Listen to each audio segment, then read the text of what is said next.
Assalamualaikum warahmatullahi wabarakatuh. Selamat datang kembali di channel Keramat Horor.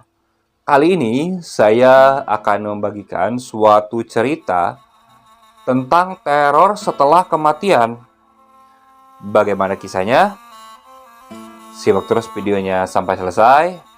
Dan sebelum mulai, alangkah baiknya kalian santaikan dulu saja diri kalian. Kalau mau ngopi, sambil ngopi. Kalau mau ngemil, sambil ngemil. Yang sambil kerja, silakan sambil kerja, tapi tunggu waktu santainya. Kalau sudah, kita mulai saja ke ceritanya.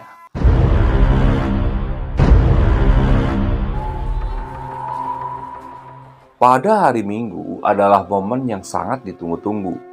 Biasanya seharian saya akan habiskan waktu untuk menonton film kartun di rumah teman. Karena waktu itu televisi menjadi hal yang sangat jarang di desa saya. Bisa dibilang hanya ada beberapa orang saja yang mempunyai televisi. Selesai sarapan, saya langsung bergegas menuju rumah teman saya.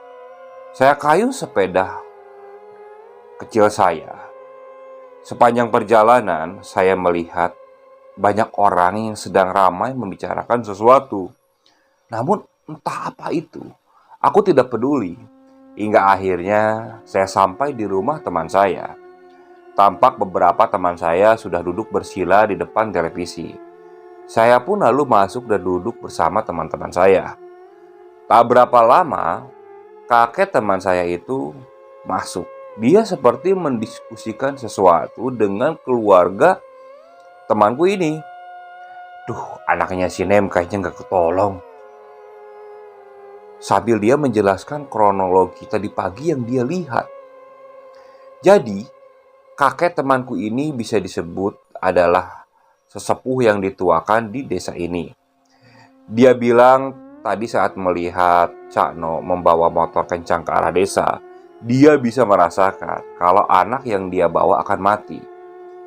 Entah dia lihat sesuatu yang jelas, ceritanya membuat bulu kuduk berdiri seketika. Benar saja, selang 1 jam kemudian terdengar kabar kalau anaknya Cak No Sematawayang yang masih berumur 6 tahun itu meninggal dunia.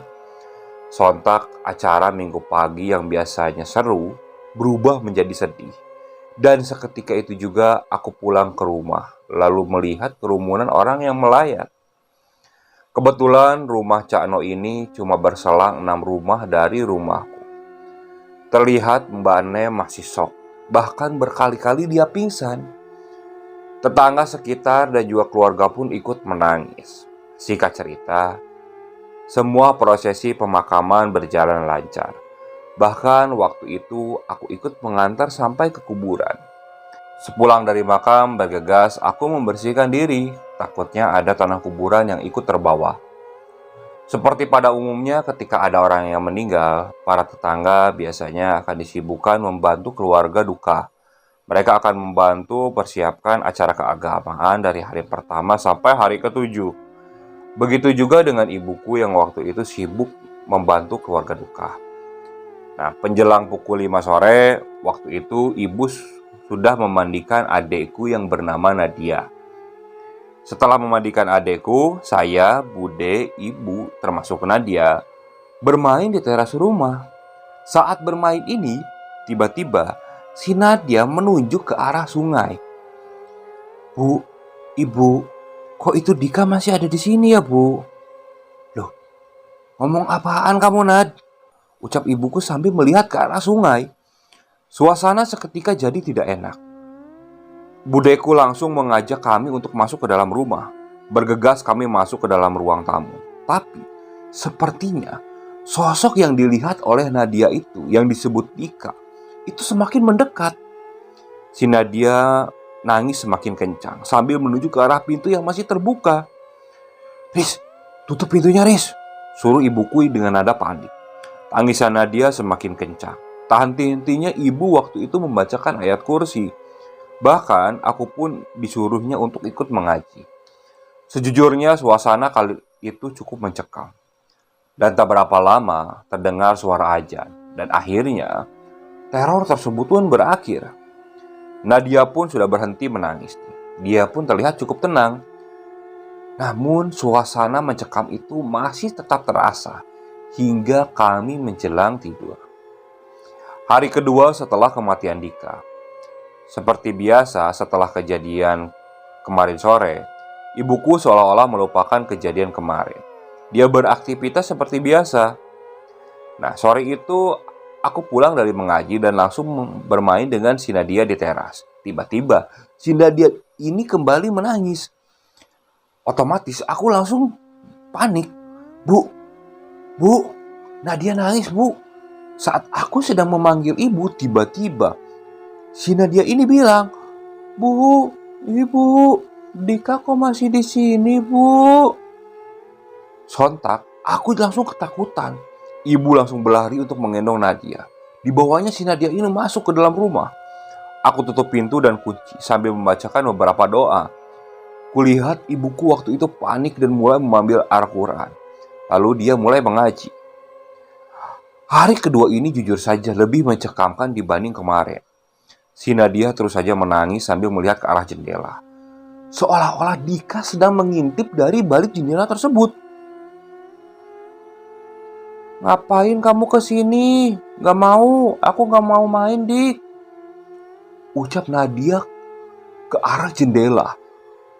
Aku langsung menutup penglihatan si Nadia ini supaya dia tidak melihat ke arah jendela. Dan tak berapa lama, suara azan pun mulai berkumandang. Dan Nadia mulai kembali tenang. Ibuku langsung mengadu tentang kejadian 2 hari ini yang menimpa Nadia kepada ayahku. Ayahku waktu itu menanggapi dengan tenang. Pada hari ketiga setelah kematian Dika ini, ibu memutuskan untuk pergi ke rumah Bude. Rumah Bude ini berjarak sekitar 4 rumah dari rumah saya. Berharap di sana banyak orang sehingga tidak terlalu menakutkan. Saya, Nadia, dan ibu akhirnya sampai di rumah Bude. Kita ngumpul di rumah Bude sambil senda gurau. Ibu juga menceritakan kejadian 2 hari belakangan ini, termasuk di hari pertama yang budeku juga ikut alami. Masuk waktu maghrib, kita pun memaksa masuk ke rumah Bude dan menutup pintu. Saking kencangnya angin atau tadi nutupnya tidak rapat, tiba-tiba pintu ruangan atau rumah depan Bude ini terbuka lagi. Sontak kami semua kaget. Dan tiba-tiba si Nadia langsung nangis sambil menunjuk ke arah pintu yang terbuka.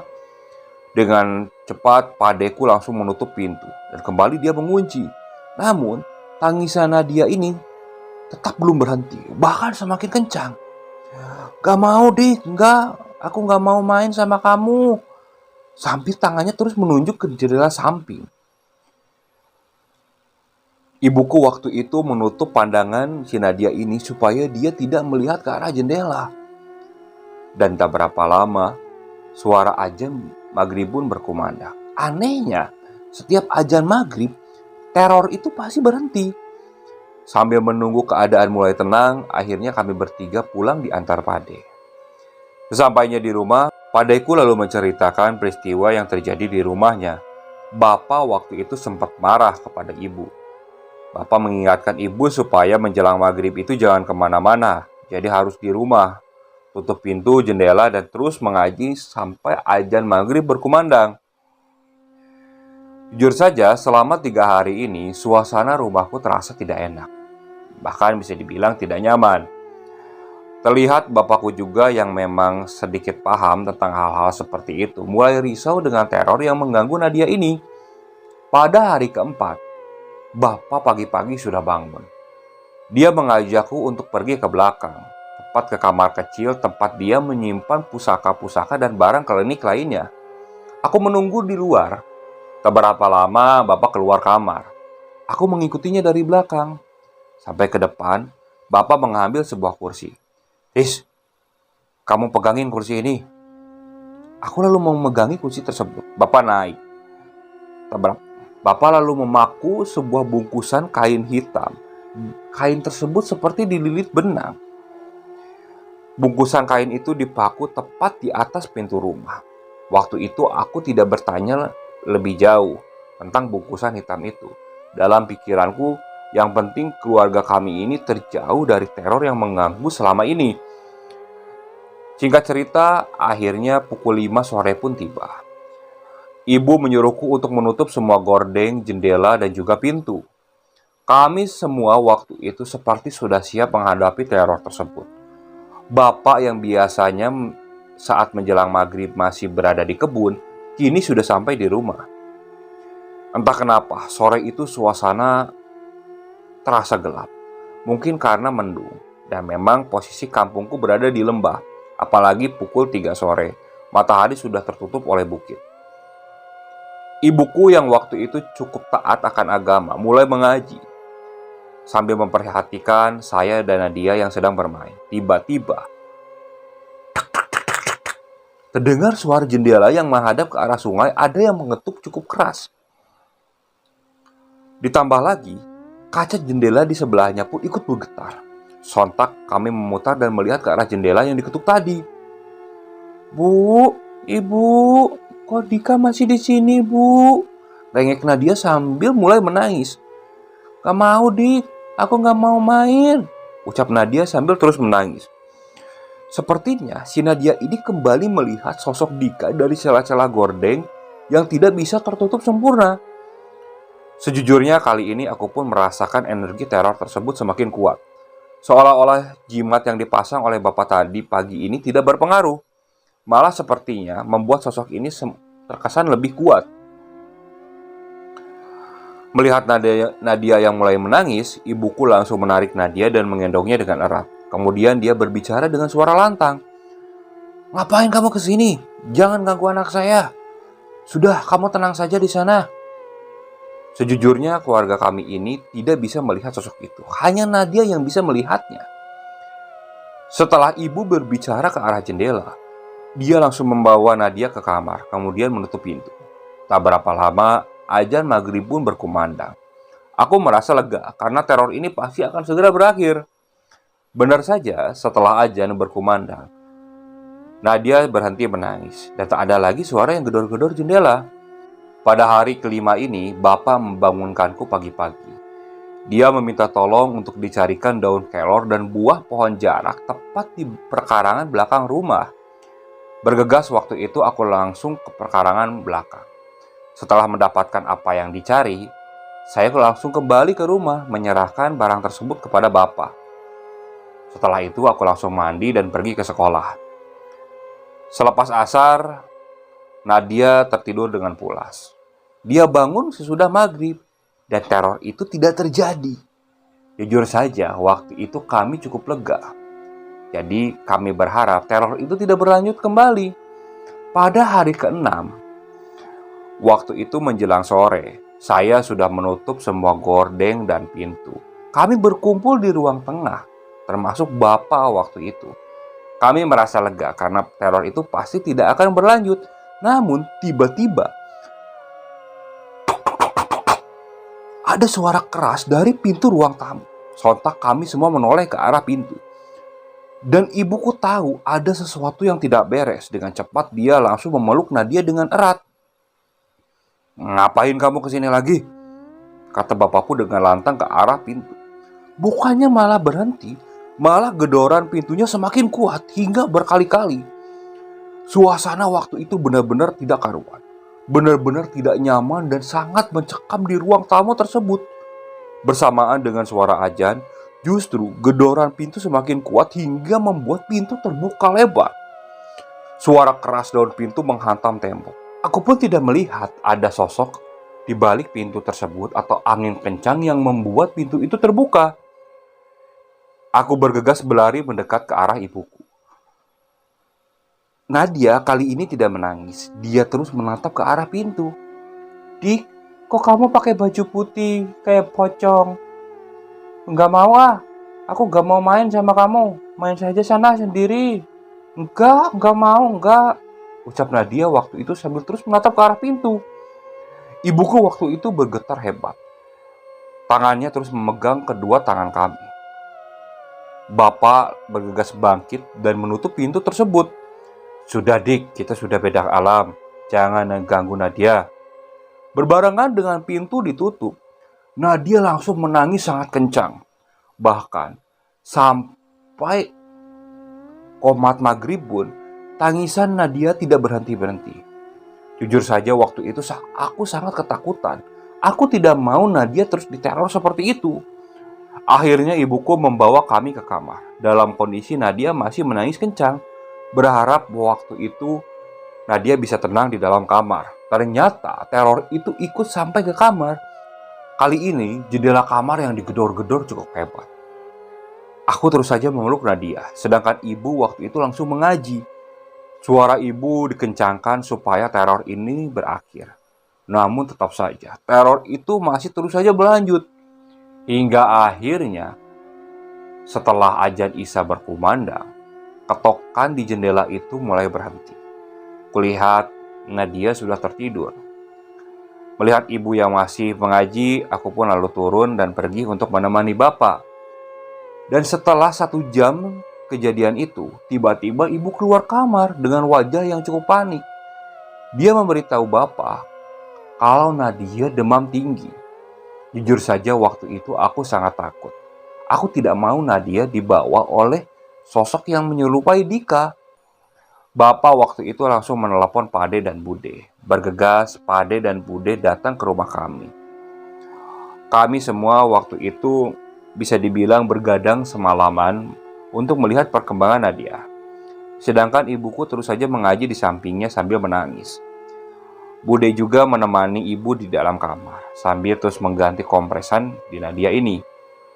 Esok harinya pada hari ke-7, kami sekeluarga bermaksud untuk menceritakan kejadian ini ke keluarga Cakno. Sebelumnya kami tidak mau cerita, soalnya takut menyakiti hati keluarga Cakno ini. Sesampainya di sana, ibu dengan detail menceritakan kepada Cakno dan Mbak Nem tentang teror yang kami alami setiap maghrib. Mbak Nem pun langsung menangis ketika ibuku bercerita. Mungkin dia sangat kangen akan anaknya dan mengingat kembali kenangan bersama anaknya tersebut. Setelah mendatangi rumah Cakno ini, sore harinya tak ada teror yang kami alami. Jujur saja, suasana di rumah terasa lebih nyaman. Pade dan Bude pun datang ke rumah memastikan kondisi Nadia baik-baik saja. Alhamdulillahnya demamnya pun sudah turun. Pada hari ke-40 setelah kematian Dika ini, di kampungku pasti akan diadakan selamatan. Tepatnya di rumah keluarga duka ini. Ibuku yang trauma akan teror waktu itu lebih waspada. Pukul 2 siang waktu itu aku, ibu, dan Nadia sedang berada di rumah Bude. Tak ada angin, tak ada hujan, tiba-tiba si Nadia ini celetuk. Tuh, Dika sudah pulang ya bu? Itu terlihat bu, Dika pulang. Mendengar ucapan seperti itu, bergegas, ibuku langsung menggendong Nadia dan mengajak kami pulang ke rumah. Bahkan saat itu Bude yang sedang mensangrai kopi pun langsung ikut kami ke rumah. Sesampainya di rumah, aku langsung menutup semua gorden dan semua pintu. Tapi kali ini tak ada teror. Di hari ke-100 dan 200, Nadia masih selalu melihat penampakan Dika.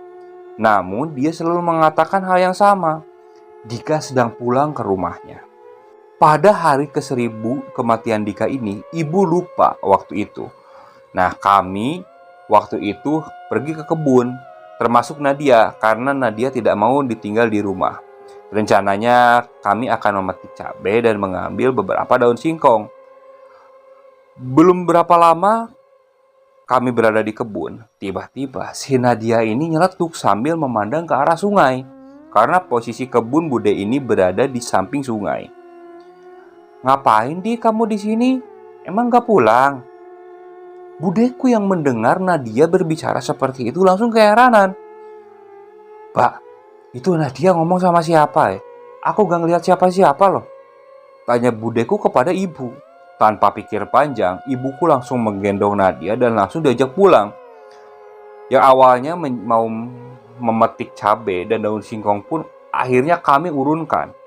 Kami langsung balik ke rumah dan menutup jendela, gorden dan semuanya. Tapi teror itu tidak berlanjut. Mungkin sosok yang menyerupai Dika ini hanya menyapa Nadia.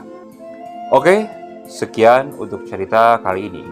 Saya mohon maaf apabila masih banyak kekurangan dalam pembawaan ceritanya. Kritik dan sarannya silakan kalian bisa cantumkan di kolom komentar. Kami ucapkan terima kasih juga kepada para penonton yang masih terus setia mengikuti channel Keramat Horor ini. Semoga kalian terus dilancarkan rezekinya. Dan bagi kalian para penonton yang belum subscribe, alangkah baiknya kalian klik tombol subscribe-nya supaya kami bisa terus bersemangat untuk membawakan cerita-cerita lainnya. Oke, sekian. Assalamualaikum warahmatullahi wabarakatuh.